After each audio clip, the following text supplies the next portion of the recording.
of autographed NASCAR stuff, like little helmets and things. Oh, that's cool.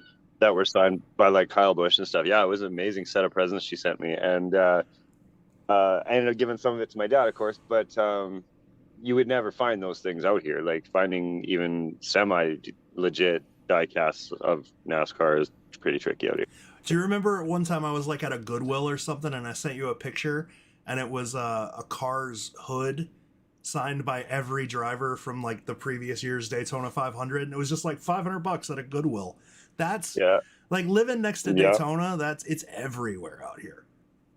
Like the no shit. my neighbor that lives Yeah, across the street had a has a fender and a tire from Dale Jr.'s car, like some car he wrecked, just sitting in their front yard. that's fun. That's super cool.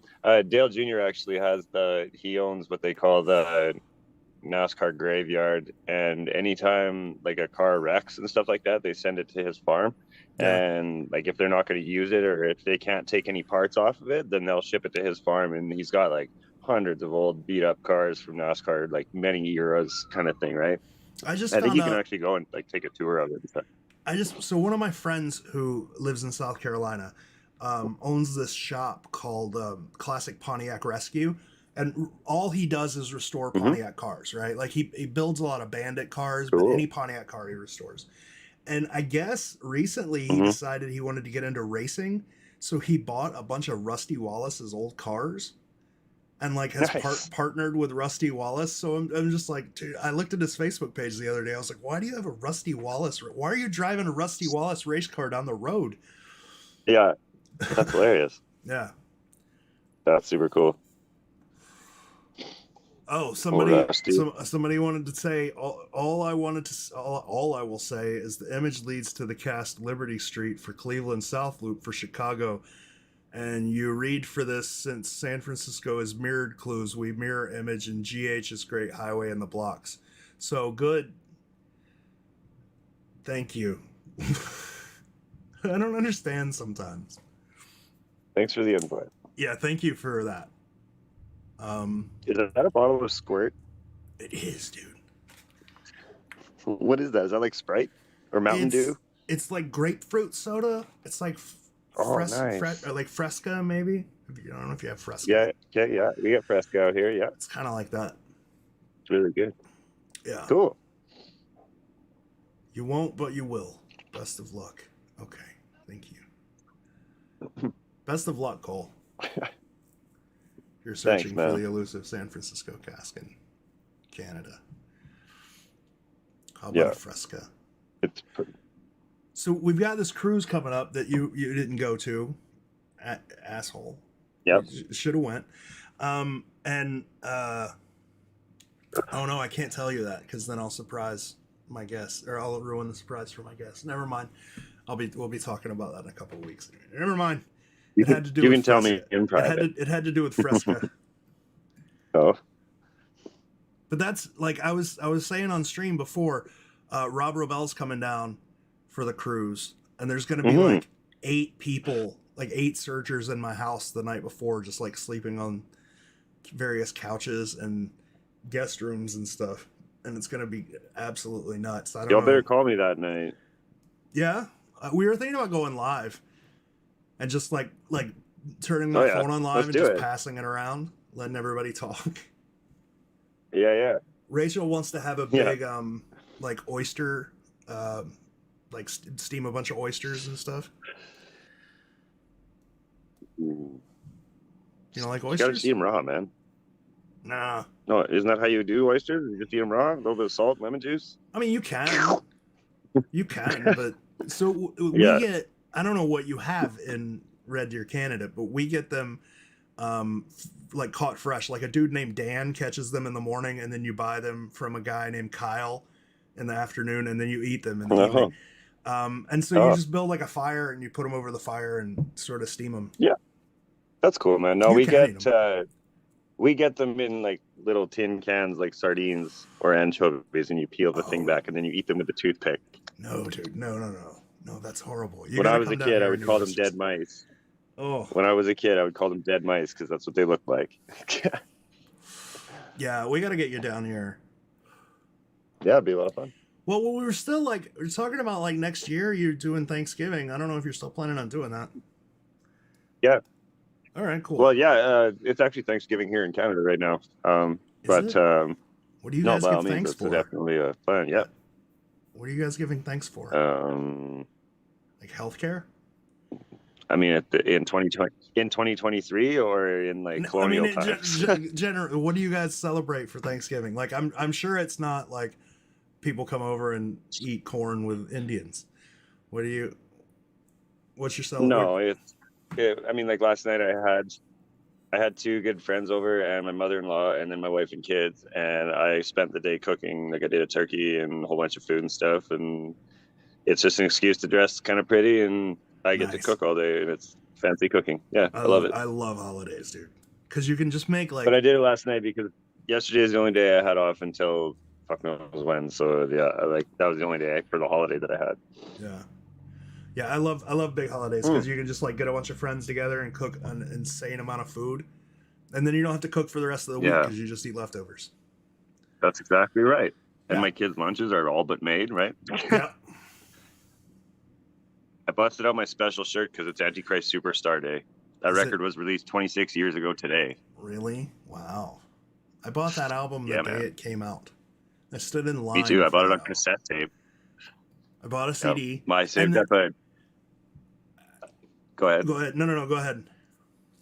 I saved up a $2 a week allowance for about a month and a half to fucking go, and it's actually really funny. This has nothing to do with the secret, so I'll try to be fast. But when Manson was kind of really making waves and stuff, especially down in the States, and that my dad came home one day with a copy of the Edmonton Journal, which is like kind of a one of the more prestigious newspapers in Edmonton. Like we have the Edmonton Sun, but then there's the Edmonton Journal, and it's more like businessy kind of thing.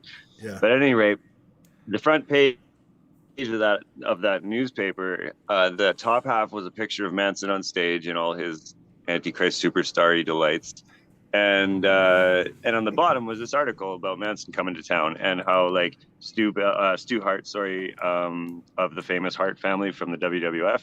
Yeah. He at that time owned the Max Bell Center, and he wouldn't let Manson come play. So that cancellation had taken place, and then Manson was supposed to play in Edmonton like a couple of days later, and that's what this article was about, right? Because Edmonton let him play. And I used to have a poster from that Max Bell show that got canceled, and I traded it for an original copy of the first Rolling Stone magazine that Manson was on, with the big yellow face and all that stuff, right? Yeah. But yeah, so yeah, that's kind of the gist on that. But I ever tell you I was on the front page of the Florida Times Union for going to see Marilyn Manson? yeah, you had your Believe shirt on. I have that shirt. I debated wearing it, but yeah, right. no, I totally remember that. That was fun. You don't look a whole lot older than you are now. Well, you could only see the back of my head, so, and I had pigtails. It was kind of like the side takeaway. profile, I think, isn't it? I don't remember. Yeah, it might have been. It was a long time ago. Did they interview you for that or something? Yeah, but I was under 18, so they couldn't use my interview. So they just used a picture of this guy yelling at me. So. Yeah, people do that. Yeah. We should talk about The Secret. What do you want to talk about? Yeah, let's talk about The Secret. Well, we mentioned we were going to maybe talk about the last Cole's Corner episode. It was brief and eloquent in its brevity, but it bears some explanation, I suppose. A little more elaboration on a few things. I think you did a great job. Thank you. What did you like about it? I liked your cuts. I like your edit. Your edit was really good. As soon as you started talking about prepositional phrases, yeah. As soon as you started talking about prepositional phrases, I was like, oh my god, we're gonna go back to high school. But it was like really well laid out and interesting the way you did it. I liked it. Thanks, man. That skull came courtesy of one Matthew Sparks. Nice. I removed it carefully so not to make a mess. We got to do a Halloween Sunday Fun Day soon, where we all dress up. I didn't get to be on last year's because I was working, but we're having a Halloween costume on the cruise, or a Halloween costume party on the cruise. Yes, Rachel and I have the perfect Halloween costume. That is tight. It's gonna be so lame, but like amazing. So hopefully, I mean, we're not gonna win any contests. I won't even speculate. No, you wouldn't guess. No. Are you still coming to Cleveland? Yes. Mojo would like to ask if you can give us a summary of your latest episode.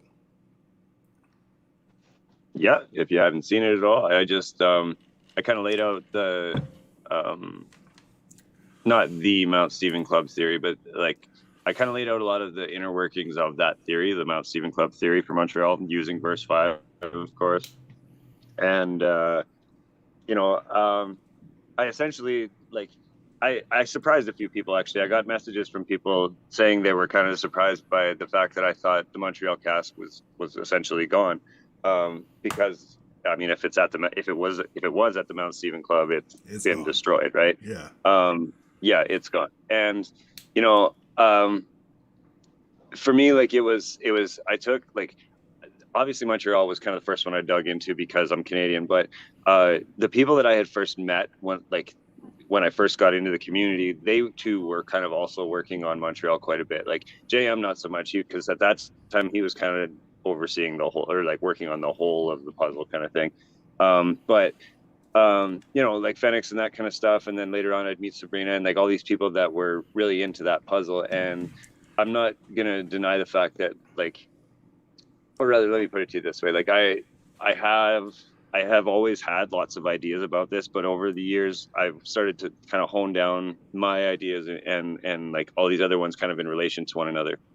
I don't say that at all in the video, but I you know, I just basically take all the things that we know about that particular pairing and you know, try to make a little bit of sense out of it in a way that people don't normally look at these puzzles, right? Hence the talking about prepositional phrasing and things like that, right? Like grammar and stuff, especially given the lack of punctuation in the verses, matters a lot, right? And so, you know, when you start to really look at the words and how they're being used as opposed to what it's telling you necessarily, you know, you can learn a few things. Yeah. I really liked the way you broke it down, and like we're able to sort of in a formulaic way discard certain words as, you know, not relevant, but not as relevant to, because a poem's As got the to rest, be yeah. a poem's got to have filler words, right? It's got to have things Yep. that don't necessarily matter for it to make sense. Not Yep. every And I word mean, can like be I super always important.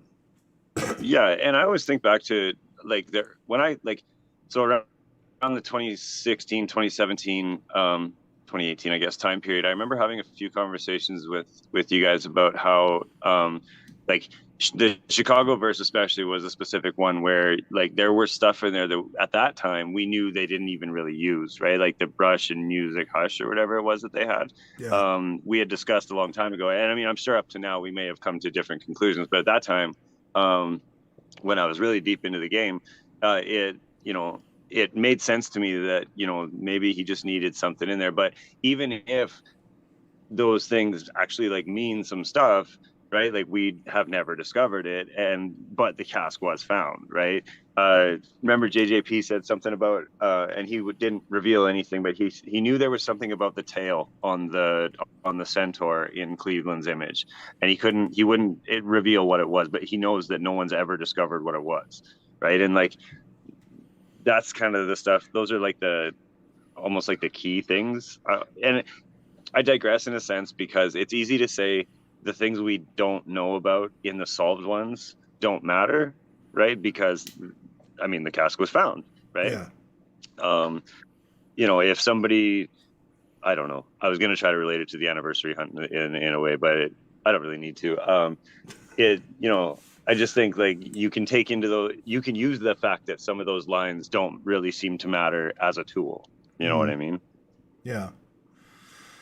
Do you think some of the stuff that John has said like hurts more than it helps? Like I feel like every time he opens his mouth or every time there's an utterance of John said X, Y, or Z, people overanalyze it when they shouldn't. Like, you know, like you were to tie it into the anniversary hunt. It seems like every time I say anything on that group, people are like, "Oh my god, every single word of this is a clue," you know.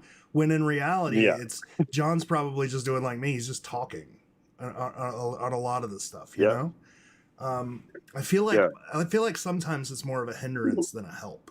I know on Discord we went over like a bunch of notes from a long time ago, and people were really surprised because they put a lot of weight into what those notes said. And then when I went over what they were, they were like, no, this was nothing. This was some bullshit that was, it wasn't even, Yeah. I kind of liken it to, like you're sort of with the anniversary group, like you're sort of the dungeon master, and if you want to put it into Dungeons and Dragons terms, you're sort of the dungeon master watching your group try to figure this thing out, and like you talking like can be interpreted as helping, or it can be interpreted as hindering. But I think that it's not so much JJP talking that can help or hinder, it's how people look at it, right? Like you say, like is at some point people thought X, and then a couple of years down the road it sort of changed, their perspective changed or something like that, and now they don't think that anymore, right? Like those ideas are going to change. I think like if he's like, so let's put it back into the D&D analogy. Let's say the dungeon master is sitting there and the group has 3 doors they can go through, right? And the DM says, don't pick number 2, right? Like there's a thing there, right? Like the group now has the option. Well, he said, don't pick number 2. Is he trying to trick us? Is he not saying, like, is he being direct and honest, or, you know what I mean? Like, and that affects the quest, if you will. I mean, I know there's been a lot of good stuff that's come from stuff John said. Like for the longest time, for 20 years or whatever, people focused on the blue outlines and the images like it was important for some reason, and then John being like, no, it's not important at all. Like stuff like that helped. I don't know, man. I wish he would talk about that black blotch a little bit. I don't think he knows, because like when the one time that I pointed out the black blotch, because he showed that episode on Expedition Unknown, and he was talking, I forget when it was, but he was talking about how he couldn't show some paintings because stuff wasn't in the actual paintings that are in the book. And I was like, oh yeah, like New York where the church is gone, or like Montreal where there's the fleur-de-lis. And he was like, how do you know about the fleur-de-lis? And I was like, well, you showed it on Expedition Unknown. It was covered by a thing. He was like, oh, I forgot about that. Otherwise that painting wouldn't have gotten shown. I don't know. Personally, I need. But I don't know if he was in the loop on, I don't know if he would know anything. But Byron would have had to have been, right? Yeah, and that's like in final production, you would think.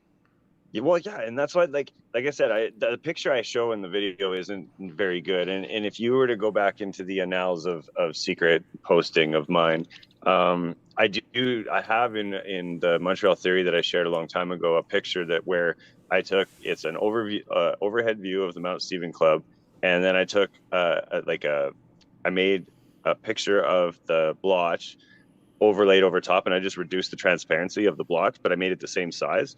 And like I say in the video, it basically matches the shape of that place, right? The shape of the building. It has the 2 yards. It has the basic shape of the main hotel. There is a section off to the left that isn't included in the shape of the blotch, but that might have been a little excessive if he had put that in, right?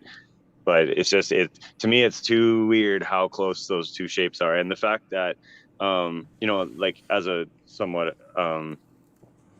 longtime artist myself, like he could have covered that up with anything, right? A square, that kind of thing. Same with the Fort Moultrie thing. We've discussed this many times.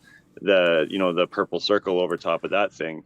He could have chosen many different things to cover that, but he chose those specific things. So, like in my head, that there has to be a reason for that. Yeah, it's odd. Like the church in New York, that's obviously cut out of something, right? Like in 1982, you didn't have Photoshop. You can't just grab some clip art and throw it in a program. No. When you're taking the picture of this thing, you have to superimpose something where you want that to go, right? So he obviously had to cut that church out of something. It's pretty obvious that the circle in the St. Augustine painting was cut out of something because it's got a square center. Like why even have a square center? And that's the thing over the Montreal. Is it prominent in the? Is that circle prominent in the Florida painting? Like, yeah. Well, I mean, it's not in the painting, but in the book, you mean, yeah. It's over the Castillo. Oh, it's not in the painting? No, it's not in the painting. I didn't know it wasn't in the original painting. Yeah. Oh, no. Cool. That's crazy. Yeah. Just like the blotch isn't in the Montreal painting. Yeah. Sorry. So those had to be cut out of something and then superimposed over. So somewhere out there, whatever it was cut out, like somewhere out there, there's a picture probably of that church that's in New York, the exact picture in Right. some magazine or something that Byron cut out, or Yeah. a picture that Yeah. a picture that he took, but I would doubt that. Mm-hmm. I don't know. Yeah, I don't know. It's weird. That thing to me has always kind of been the, like, in a sense, a smoking gun, if you will. Like, it's, you figure that thing out and it's, you know, Yeah. it's probably going to get you somewhere. Yeah. That's always, as soon as we figured out that that church wasn't in New York, it kind of irritated me that people were still looking for exact matches. Because you're like, Yeah. the artist didn't have anything to do with that. That was cut out of something. You're not going to find really an exact match. I mean, I guess you might, like, if it's a photo that's cut out of a magazine, you might be able to find the actual church and then align it correctly so that it's pretty close. But I don't know. Yeah. But you'd have to be out. standing at the exact angle, right? Yeah. But I guess you can do that because JM did the same thing with City Hall in Milwaukee. He took a picture that was exactly like it is in the painting. Yeah, that was cool. Yeah, he did a good job with that. Mm-hmm. Anywho. But yeah, so that was kind of the whole thing on that Montreal deal. And like, I know a lot of the argument, lots of people ask me, you know, how did, like, I want to rephrase this properly, but they were basically saying, like, you can't discount anything from the verses. Like, you can't take, you know, or not use something from the verses in order to find these things. And, you know, I guess I wholly disagree. And one thing that's really interesting, like kind of an idea that I've kind of been rolling on, you know, it's like a sociological sense, is that, like, we've joked before. I remember one time you, me, and Brett were on a podcast together, and we joked about, you know, there's probably some guy that owns a thrift shop somewhere in like Pacoima where, you know, nobody knows about it, and he has a cask on the shelf and he doesn't have a clue what it is, right? Yeah. Those things are out there, and like you could stumble upon them in a really weird sort of way. But I'm just thinking that, like, it is possible to find these, like, I mean, look at Cleveland's a really good example because I always make the joke that Google solved Cleveland. And, you know, once they found the picture of that wall, you know, they were good, right? Like, they went and dug it up, essentially. Yeah, it was pretty much over, right? Once the leg eater was found, you know, like that, to me, once you find that, you know, that one obscure detail in real life, because they all got them so far anyways, that's the thing. And you can find that. It would be very hard, but you could find that one specific thing without having to go through all the other stuff. You know what I mean? It's almost like, you know, there's a video game I played once in the 90s where, and nobody knew this until the early 2000s. I cannot remember exactly what game it was. It was a side scrolly, but at the start of the game, if you go left instead of going the way the game side scrolled, you wrap the game, right? Like, it was a little cheap, fun thing that they put into it, and all you had to do was go back. But of course, nobody thought about this for many, many years, right? Yeah. And so, like, you know, I mentioned it's sort of same thing with when I mentioned how, you know, FB Walls on the granite slab was always there, right? Phoenix was just, you know, he was the guy that brought it to our attention, essentially, right? But it was always there, right? Yeah. So if you can find that one obscure thing, because, like, let's say we didn't know about the leg eater, but somebody knew about that, right? And FB Walls, granite walls, and then holy shit, you look across the street and there's this thing that looks just like that thing in the image. You know, suddenly it all starts to make a lot more sense, right? Do you know, just side comment, Phoenix yelled at me once about his name. He told me it was Phoenix and that I was causing everyone to mispronounce his name. But I don't think it's Phoenix. I think it's Phoenix. Well, that's, like, phonetically, that's how it's spelled. Phoenix, right? It's Phoenix. Yeah. Like, he's yeah, no, I apologize if I'm saying his name wrong, but I don't think he cares anymore. He took the name after a long time ago, from a thing, and I'm pretty sure the thing is called Phoenix. I don't know. It's an argument that I've had in my head for a while. Like, what is this? How do you pronounce this name? It sounds a little like FedEx, so maybe that's why he doesn't like it that way, but I don't know. I'm sure. I'm sure he doesn't care. He's a cool cat, It man. was just a side No. comment. Mr. Underhill said I that had a game was private Shadowgate. conversation with. Oh, Mr. Underhill sorry? said the game was Shadowgate. I don't know. I don't know what that means. The game that you're talking about. I said it was Shadowgate? No? Oh, there. Yeah, that might have been it. I don't know. I cannot remember a lot of details of it, but I read about it in Game Pro magazine. There was a game a long time ago that kind of worked like that. It was called Flashback.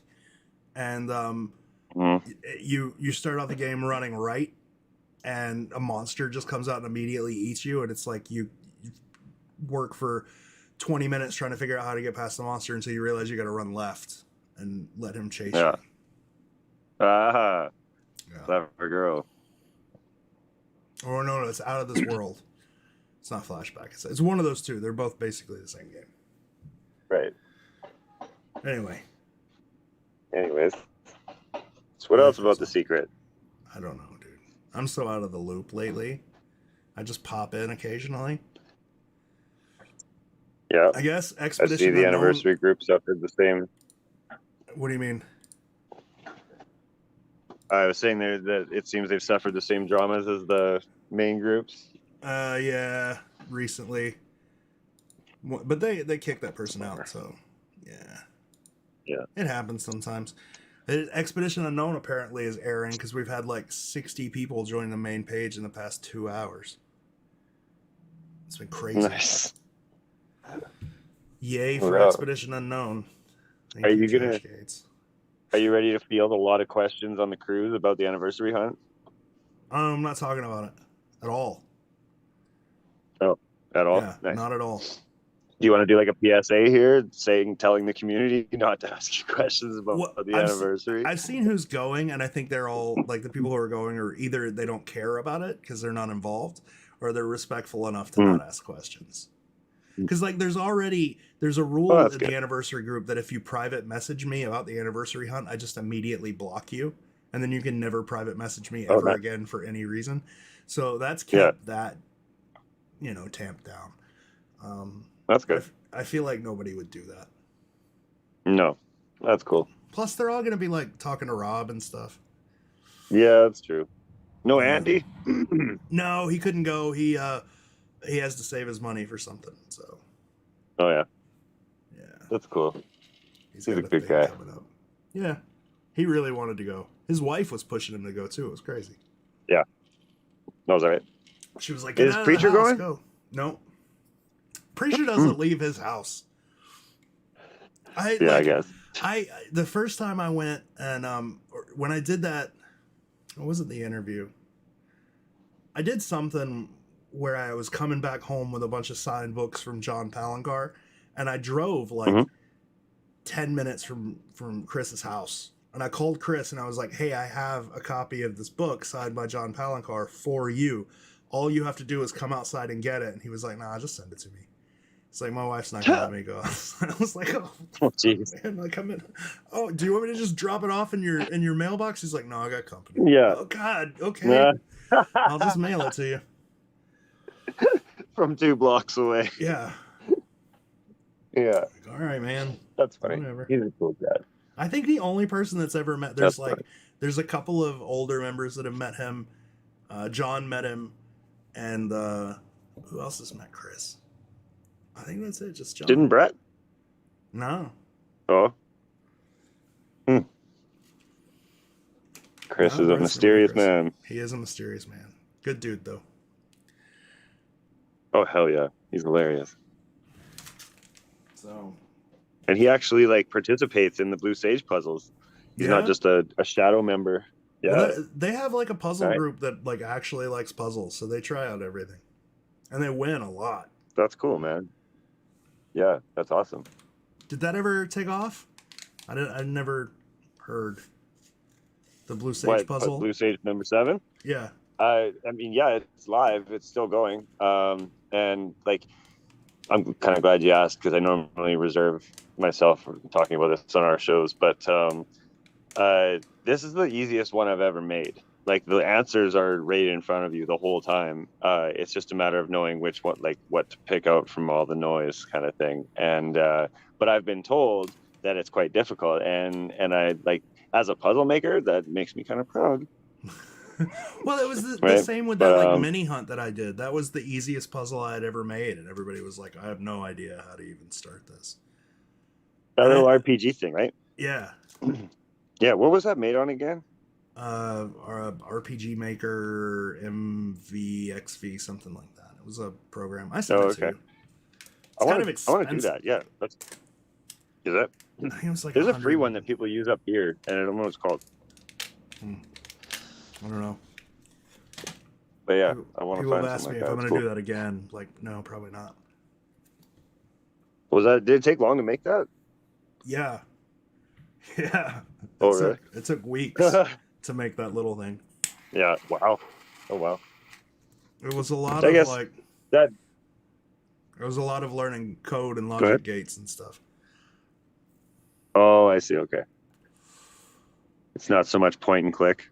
It is, but when you get into like needing specific things to happen at specific times, it becomes tricky. Ah. Yeah, I can imagine. I can't imagine. I know nothing of coding. Just joined. What's the is there ever a topic? Andrew wants to know if there's a topic. There's no topic. There's never a topic. We're bored, so we do this with you It's guys. secret. Yeah, That's right. That's right. I don't think there's been any like developments in the secret to talk about. No, not really. How's your stuff? You were talking a while back about doing a small series on what is it? Like Ciphers? Yeah, Remember, have you been doing anything with that? So I got 2 videos coming up. One Nice. is a video about a cipher that was recently solved, that we're just gonna like, it's one of the most complicated ciphers, or what people thought was one of the most complicated ciphers ever written. It went like 50 Mm-hmm. years without getting solved, or more than that, I think. And I'm just gonna show people how to do Holy it by hand real quick in like 5 or 10 minutes. But then like I got some emails from a guy who wanted to be interviewed on the podcast. So I'm going to do an episode about what not to say when you want to be interviewed on a podcast. Like, I think you've seen the emails. Okay. Right? Oh, yes. Those ones. Yes. Yeah. Are we actually doing that? Yes. You got to let me in on that. 100% doing that. Brody is helping out with that. Oh, no. Yeah. Awesome. It's going to be great. That's so good. Yeah, that'll be a good one. Yeah. It's going to be a lot of fun. Did anyone ever figure out your one-time pad? No. The one where I was like, Nobody if you figure ever it out, did, I'll give you the painting? No. You can't. Yeah, That's no. the point. You can't figure out a one-time pad. Yeah, I guess. I mean, like, it's that painting is safe. No one will ever be able to figure it out. Rachel even got upset with me about that. She's like, "What if somebody figures it out?" Like, nobody will. You can't. Yeah. It's mathematically impossible. It's not going to happen. No. Yeah. Anyway, I wonder though, like, that's an interesting topic, because like if it's so impossible to figure out, why is it so possible to make them? You know what I mean? Like, I guess that's the cool thing about ciphers, right? well, with one-time pads, you have to know. You have to have the pad, but you also have to know, like, there's a bunch of pads, and you have to know exactly which pad and exactly where to start on that pad. So, it's not something that you can just brute force. You have to be given the information to solve it. Yeah, 100%. So, but there's lots of. I mean, there's like almost every cipher is crackable without except a one-time pad. One-time pads are just impossible. Yeah. I mean, like, even the one that we're going to do the episode on, people worked on it for like 50 years and thought it was they thought it was gibberish, like literal gibberish. They thought it resolved to nothing. And then somebody cracked it, and now it's like you can do it in 5 minutes with a piece of paper. That's crazy. I love that kind of stuff. Yeah. It's a lot of fun. I mean, I don't know how much secret fans care about it, but I enjoy it. Yeah. Well, I also knowing how to thought do ciphers is I thought about doing an episode about other puzzles that were around when The Secret was around, like were getting developed at the same time, because there's a lot that are right. similar to The Secret, but in different formats. Are Like we there's talking post Masquerade? yeah, like there's Oh yeah, yeah. there's a video game series called Sword Quest. This is an Atari game, Yeah, which is yeah. pretty close to the way The Secret works. And I feel like if people get more familiar with the types of puzzles that were around in the 80s, like especially the early 80s, like late 70s, early 80s, that it might help them with The Secret, because Yeah. people like they go way off the deep end with The Secret in ways that just wouldn't be possible in the 80s. So I think it's better to reel that in. Yeah, I think a lot of people use the book in today's context, right? Like they're reading it from today's point of view as opposed to the when it was written and stuff, right? Yeah. Yeah, which is important. Context matters. Context matters. A lot of the Hail Johnny Windex. a lot of the field guide stuff where people are like, this is so obscure, why would they talk about it? Like, this stuff wasn't obscure in the 80s, This stuff was just, it would have been comedy in the 80s. Like the famous, the one that I use, the example I use most often was when Carly Perales was like, nobody talks about Naugahyde. Well, they did in the 80s. Like, Naugahyde was a big deal in the 80s. Yeah. So it's a monster on my favorite video game, Chrono Trigger. Similar time frame puzzles would be really cool. All things puzzling was fast, fascinating. Simon Baldwin said, that tune-based number station in Lincolnshire Poacher? It sounds like the jingle for Cadbury Fudge Bars. The Lincolnshire Poacher, I think, plays the jingle Lincolnshire Poacher, but it's down now, and they turned it into a telephone number. Crazy. Yeah. Sorry, I know way too much about number stations. It's something that I was obsessed with for a while. They're cool. I guess it's really weird because I used to listen to them like sort of white noise while I worked, and you'd walk into my office and all you'd hear is like some static and occasional beep. People would be like, what are you listening to? Oh, it's a Russian spy station. Yeah. Anyway, there was one that just had Yosemite Sam. It was a quote from Yosemite Sam over and over and over. Yeah. Like, doing some crazy stuff. Anyway. That's weird. Yeah. People do weird stuff. It's fun though. That's like a project I could see some of the people from like some of the nerds from the podcast group doing, just like one day setting up their own number station just for fun. Yeah. Anyway, I feel like if we can't figure out something to talk about long term, we should cut short at like 9. What do you think? Yeah, that works for me, man. All right. It's 6:30 here, so. So 7 for you. Yeah. Stan Miller. 7 for me. Stan Miller asks if you've thought about having a question period with JJP again. So the reason that I'm going to Cleveland is because John's getting interviewed for the documentary, and he wanted me there. So I'm assuming question period is going to be documentary time. I don't know exactly what she's planning on asking him. That's great.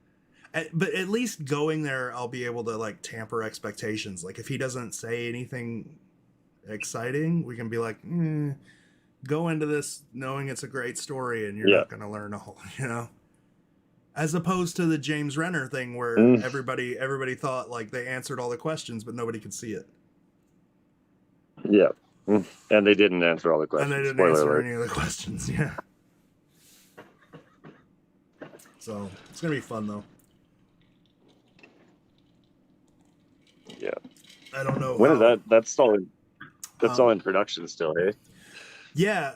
She keeps adding to it, like adding stuff. Like she wanted to have the documentary edited and ready to release early next year, but somebody's reached out to her wanting help with a dig that she wants to help with, which is going to happen early next year, which pushes back the editing and the finalization. Like, so The scope of the Yeah. documentary gets bigger over time. So I'm Right. not exactly sure.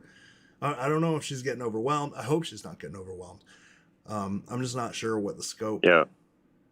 And Sunday asked if I've done my doc interview. Like, no, I got a couple of interviews. So I haven't done any kind of interview for her yet. I'm supposed to do one the night before the Okay, cruise. so I got a don't know if question that's for you. gonna work. Okay. Knowing as little or as much as you know about her documentary, and without spoiling anything, obviously, how in what ways is it going to compare to the Renner doc? You know how the Renner doc was all about Renner? Like 100% all about, like, he was like, I'm a dude who was on his this journey. forum and now I'm gonna solve San Francisco using the Cleveland verse, like, or using the Charleston verse. This number one has no central figure, right? I think when she started out, she wanted to just do something fun about Boston, and then got into the community and realized how cool it was, and now she's just doing a documentary about like what the secret has evolved into, and less about like the history of the secret. Like, I don't think she cares about the history. I don't think she cares about how it was made. None of that stuff. I think she cares more about the people who are involved now. So I think it's going to be less of a like the Renner documentary tried to make him look like a top tier searcher who was going after this cool thing. Yeah. And this documentary has no top tier searcher. It's just a documentary that's presenting, look at this cool thing, you know, and look at what all of these people are doing with it. Yep. So that's cool, man. I think that's admirable.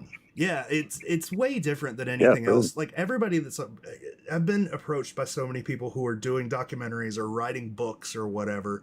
Like, so many people are writing books about the secret, and it's all like, look, I figured it all out, right? I'm the central figure who have figured it all out, and they haven't figured out shit. So this is at least a breath of fresh air, where she's like, I don't care. I haven't figured out anything. I'm not going to present any ideas. I'm not going to dig anything up. I just want to talk about this thing. That's cool. Yeah. She should do Kane's Jawbone next. Well, that one's been solved several times, right? Twice, and not said no. It's been solved twice, and the last time it was solved was like 1935. Why don't you just call the dude who solved it? Wait, did you say it was 1935? Yeah, that puzzle's very, very old. Oh, I thought it was solved like recently since the reprinting of the book. I thought the reprinting of the book had like several people have solved it. Oh, no, in the story that I like on the back end in the little intro, it tells you that only a couple people have since then. Huh. But, and you had until, like, in the reprint, you had until the end of, I think, April this year to send in your solution, and they would actually give you, I think it was like $300 or something like that. Wow. Yeah. That's crazy. But I sent my copy to Linda Spalding. Oh, nice. I should get that just to even if I can't work on it, just to add it to my treasure hunt book collection, which is apparently growing. Hell yeah, man. I'm trying to grow mine, but those are hard things to find in Canada. Amazon has been a big help. They're hard things to find here. I've still got to buy the what's his face's Golden Apple Tail 40th anniversary tribute hunt thing. He put out a book, and I still got to buy that because apparently, like, I'm mentioned in it, so I've got to buy that. Oh, weird. Yeah, that's fun. Where do you get the Kane's Jawbone book? I want one so bad. You can get it on Amazon, right? Like, it's just I bought it for Amazon for like $14. Yeah, it's just a paperback.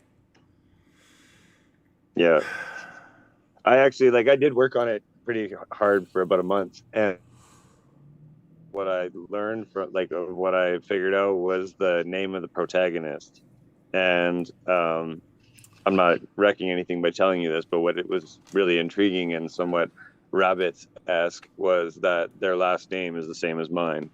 Oh, that's The cool. last name of the protagonist, the last name is May, and yeah, so that kind of tripped me out. And I got to put them together because I just found them the other day. But I found a bunch of notes from when I was working on it, and I actually have like the process by which I figured that out written down on paper. And I want to send those notes to Linda in case she ever actually wants to work on it, and she can see what I did. But yeah.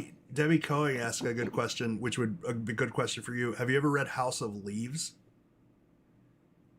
Like if you liked Kane's Yes, I Jawbone, have. you would love House of Leaves.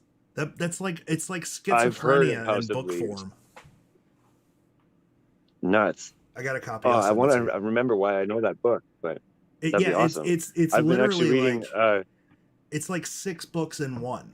I forget the premise. It's like a book Okay. about a guy making a documentary, and then there's notes in the documentary. There's all kinds of shit, and there's footnotes, and the footnotes have footnotes, and they tell various other stories, and then like occasionally the book formatting, like the person gets crazier and crazier, and the book formatting goes weird where like one page you're reading it correctly, the other page you got to read it backwards, and then the next page you have to read in a circle. Like it's weird. It's That's literally super cool. schizophrenia in book form.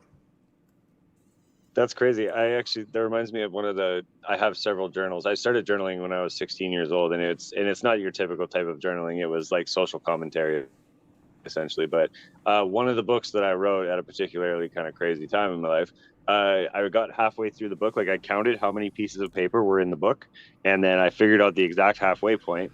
And when I got to that point, I turned the book upside down and then flipped it shut so that I started writing in the back as though it was the front, so like it flipped open normally. But when you looked at the book normally, once you got to that point, you were at the end of the next chapter and you had to start over at the beginning of the book, right?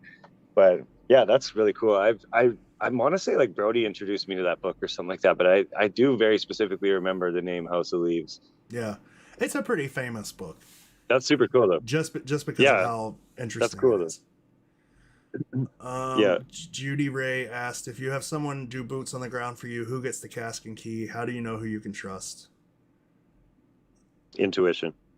Yeah, I mean, like your best bet, like I think your best bet for knowing who you can trust is just hang out for a bit. Just watch how these people interact with each other, because you have a Yeah. lot of people who will very quickly reach out and offer you help that aren't trustworthy, but you'll learn who those people are just by watching them. Like if they seem kind of shitty and shady, they probably are.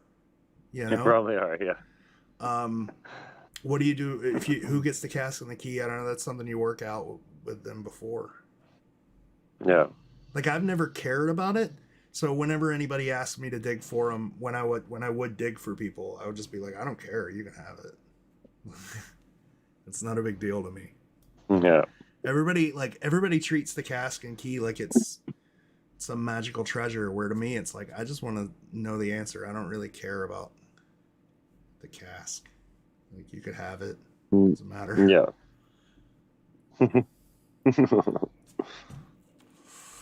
So anyway, but yeah, finding somebody Well, that you that's can exciting. trust is hard. I'm stoked to see that Chicks documentary.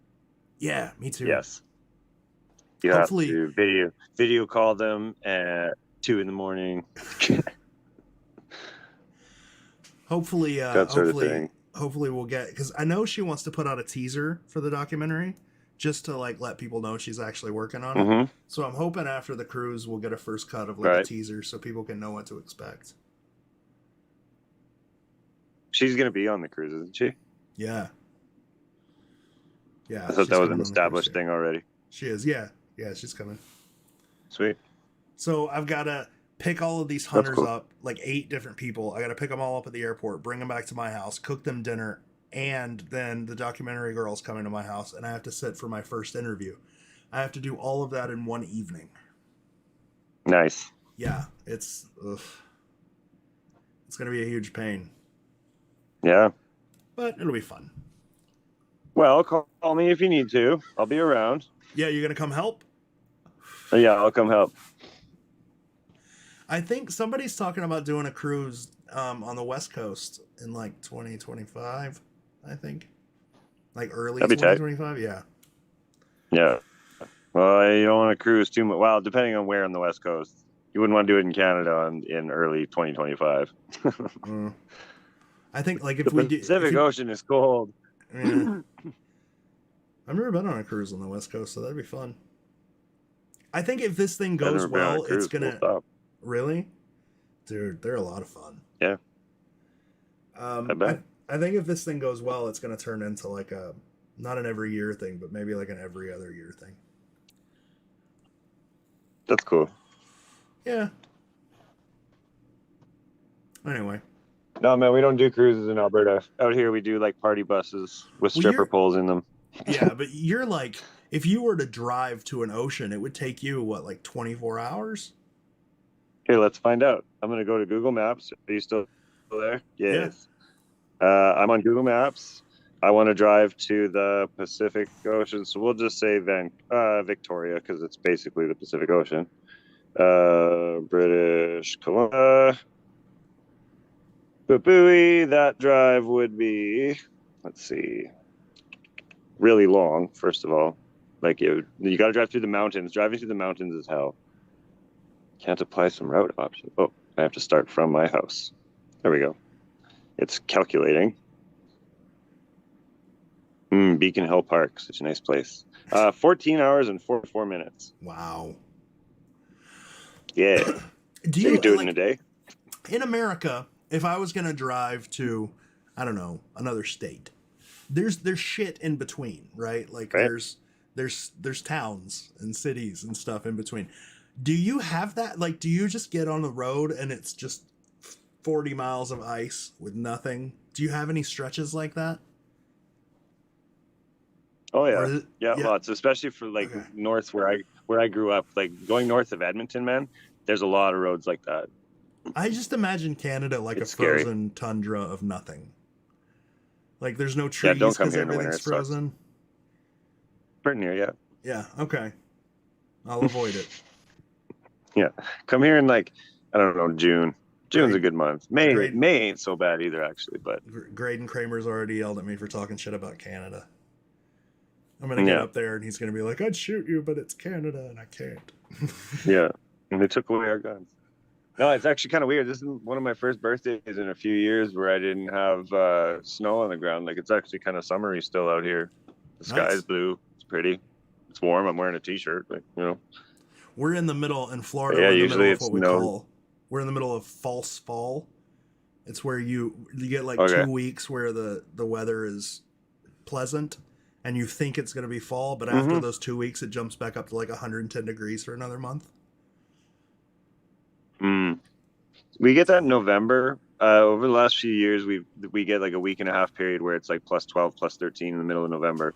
Yeah. And so that makes all the snow slushy and then goes back to minus 40 again, and it sucks. Jesus Christ. I don't know how you guys live in that. With thick skin. Too cold for me, yeah. Like I don't, dude, I don't. All our hockey jerseys and stuff. I own a jacket. One. Oh, really? Yeah, it's leather. I typically wear I wear like a t-shirt, a hoodie, a jacket, like, and depending, my jacket changes throughout the year, but like right now I'm wearing, like, when I wear a jacket, it's a big winter coat, right? Yeah. Full of feathers and stuff. But no, it gets cold and we adapt. No, I have one brown leather jacket. That's it. Ooh. It's a little chilly outside. My wife just bought me a jean jacket recently. Let's wear the one jacket, yeah. But also a little chilly to you is probably like, I'm not sweating, but I'm hot for me. Yeah, a little. So like when it gets into the 50s here, I'm like, oh, it's getting a little cold. Yeah. And that's probably like 20 degrees here. Graydon Kramer is suggesting an exchange program that he comes here in January and I go there in July.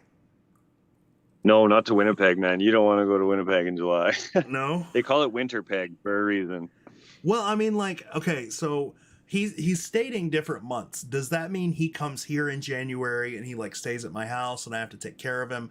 But then in July I get to go to his house and he has to take care of me? Because I'm totally down with that. Like I've met his dad. You should hope that's the one. His dad is awesome. I could hang out with his dad. I'll just go to his house and hang out with Graydon and his dad. Yeah. I want to do that so I can go watch the Jets play again. Yeah. Graydon, let me come to your house and we'll Graydon, watch hockey. let's all go to your house. I've seen pictures. Yeah. It's nice. It'll hold us all. Yeah. I'm skinny. I'm just tall. If it In fact, all doesn't of the have tall secret ceilings, then I'm out. But all of the secret group just come 14,000 of us going to Graydon's house. He can play the piano for us. watching hockey. Yes. I'll bring my guitar. Graydon says we're both welcome at any time. I think the delay has gotten to where he hasn't gotten to the 14,000 of us coming yet. All right. Oh yeah. Probably he's gonna want to nix like 13,098 of those. Yeah. Or 998. That's the crappy thing about Canada is it's so spread out, man. We can't have like a meetup there that's anywhere near a central hub of people. Yeah. I mean, we can have Montreal, but or then anyway, like 3/4 of the Canadian hunters couldn't come if we had it in Montreal because they're on the other side of the country. Yeah, we'd have to meet in like Regina or Saskatoon. In Saskatchewan. There's no way in hell I am holding a meetup in a town called Saskatoon. No, it's actually a nice town. Is it? But it has a weird name. But no. The secret meetup, Saskatoon. It's a big city. And Regina. Yeah. Regina? We'd call it the Saska Secret. Yeah, and Regina, yes. Okay. All right. They actually just got in some trouble recently because the city of Regina put out an ad campaign with things like we're the city that rhymes with pleasure, right? And things like that. Like they were trying to be like kind of under the tongue sexual about their name, right? Because of course all Canadians we just call it vagina, but but yeah, they got in some trouble with their ad campaign, so they had to pull it all down. Well, you have to be polite there. You do. Oh, well. They said sorry. Oh my god. As one does in Canada. We just got a whole bunch of comments all at once. Well. Anyway. Oh, really? Nice. Yeah. I can't see any of them. Yeah. They're not to us. It's people who are talking to each other. We're boring everyone, and they're talking to each other. Oh. Everybody's like, hi, Sunday. Because Sunday's in the comments. Mm. And as soon as Sunday shows up, Sunday. Everybody's like, I want to talk to Sunday. Yeah. We should get Sunday on a Sunday Fun Day. She's been on them before, but we should get her. Yeah. Then we could get some interaction. Yeah. All right. Well, do you want to wrap up since it's 9? I will wrap up with saran wrap. And a jacket, apparently. Yeah, it's 9, I guess. 7 here. And a jacket, maybe, yeah. I'm going to go. Well, it's been fun. Yeah. Yeah, it's been a lot of fun. I'm assuming we're going to do another Sunday Fun Day either next week. I think it's next week. Let me look at the dates real quick. I'm assuming it's next week. Because we fly out. Yeah, I'm assuming we'll do another Sunday Fun Day next week. I'm going to see if I can get Natalie on. And maybe we'll have something to actually talk about at that point. Well, yeah, if I'm not working, I'll be there. All right, man. Well, thanks, everybody. Okay. Have fun. Try not to die or get arrested before the next Sunday Fun Day. Yeah. Yeah. Have a good night.